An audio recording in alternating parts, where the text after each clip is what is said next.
You think self-awareness looks like sitting in silence, journaling your feelings, maybe meditating on a mountain somewhere.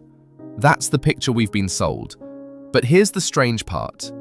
Most of the genuinely self-aware people I've studied don't look like that at all.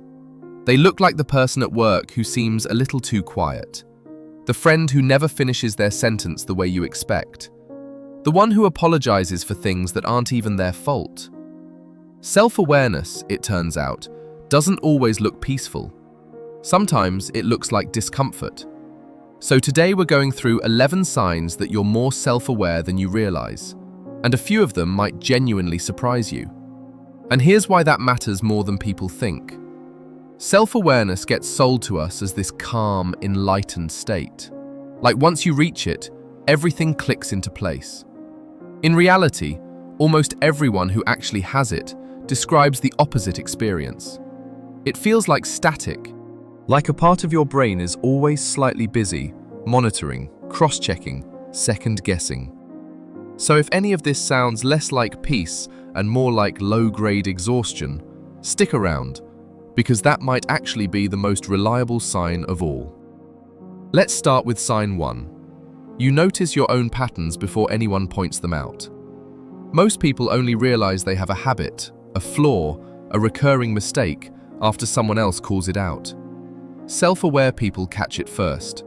They'll be mid-argument and suddenly think, wait, I'm doing the thing again. That tiny pause, that flicker of recognition in real time, is actually one of the rarest cognitive skills a person can have. Psychologists call this metacognition, thinking about your own thinking while it's happening. It's not comfortable. It often feels like watching yourself from slightly outside your body. But it's also the foundation every other sign on this list is built on. Here's something that might surprise you though. Sign 2. You often feel like you're too much, or not enough, sometimes in the same conversation. This isn't insecurity in the way people assume. It's actually a side effect of paying close attention. When you're tracking your own tone, your own timing, the way your words land on someone else's face, you become hyper-aware of every possible way you could be misreading the room. Less self-aware people don't have this problem because they're simply not running that internal check.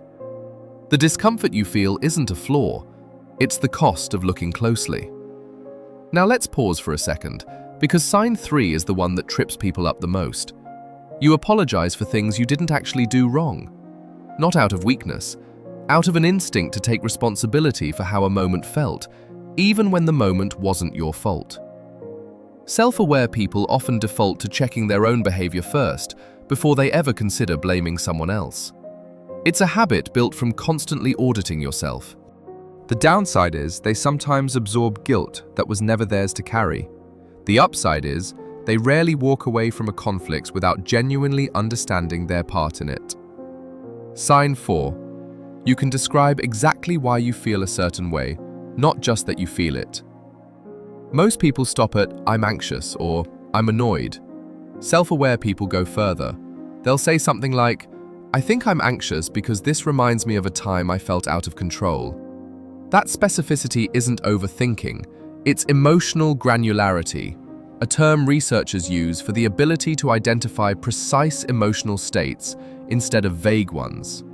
Studies on emotional granularity have found that people who can name their feelings with this kind of precision tend to regulate those feelings far more effectively than people who can't. Let's shift gears here, because sign 5 is a quiet one. You replay conversations, not to torture yourself, but to actually learn something from them. There's a difference between rumination that spirals into shame and reflection that extracts a lesson and then lets go. Self-aware people do the second one, even if it looks identical from the outside. They're not stuck in the conversation, they're mining it. Once they find what they were looking for, an insight, an apology they should have made differently, they move on. The people around them often can't tell the difference between healthy reflection and anxious looping. And honestly, sometimes the self-aware person can't either in the moment. That's fine. The intention is what separates the two. Sign 6, and this one's counterintuitive. You're often the first to admit when you're wrong, but the last to bring it up unprompted. Self-aware people know exactly where they messed up. What they struggle with is timing. Bringing it up too early can feel performative. Waiting feels like avoidance. So there's this internal tug-of-war between wanting to own the mistake and not wanting to make the moment about themselves. From the outside, this can look like guilt or even avoidance.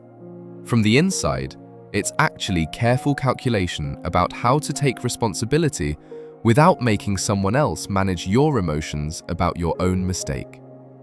Here's a pattern interrupt for you. Quick gut check. Have you ever changed your opinion mid-sentence because you suddenly realized you didn't actually believe what you were saying? That's sign 7. Self-aware people catch themselves performing a belief rather than holding one. It happens in real time, often in casual conversation, where you start a sentence with conviction and end it with way less certainty because some part of your brain flagged the inconsistency. People without this trait rarely notice the gap between what they're saying and what they actually think. You do. And it's uncomfortable every single time. Sign 8. You ask for feedback you're scared to hear. Not because you enjoy criticism, nobody does, but because not knowing feels worse than knowing.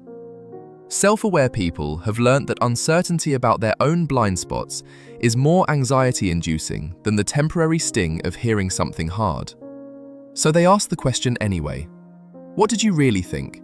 Did that come across wrong? Be honest with me. It's a small act that takes more courage than people give it credit for.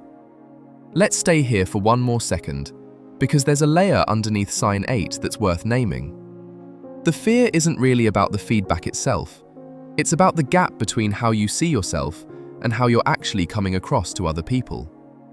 Self-aware people are unusually sensitive to that gap. They'd rather close it, even painfully, than keep operating on a version of themselves that might not be accurate anymore. That's a strange kind of bravery that rarely gets credit, because it doesn't look like bravery.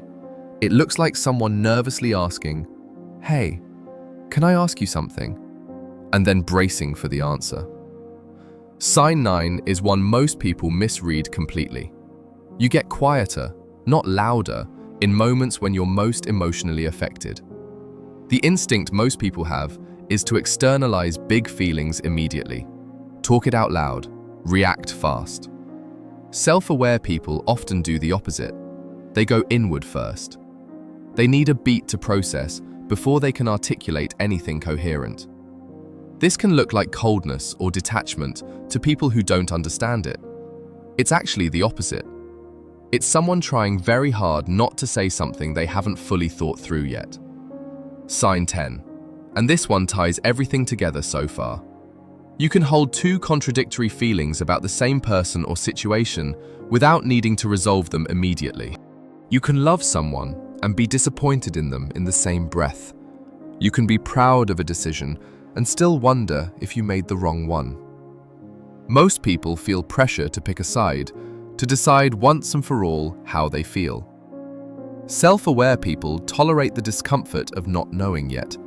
Psychologists call this dialectical thinking, the ability to hold two seemingly opposite truths at once without forcing premature resolution. And sign 11, the one that brings it all home. You're harder on yourself in private than anyone has ever been on you in public. This is the sign most people don't say out loud, because it sounds like something is wrong with them. It isn't. It's what happens when your internal standard is built from constant self-observation rather than other people's opinions. The praise and criticism that matter most to you are the ones you give yourself, quietly, when no one else is watching. So here's what's actually happening across all 11 of these. None of them feel like confidence. None of them feel like having it all figured out. Self-awareness isn't a finished state. It's a constant low hum of checking, adjusting, and rechecking. And that hum can feel exhausting precisely because it's working all the time, even when you wish it would just switch off for one evening.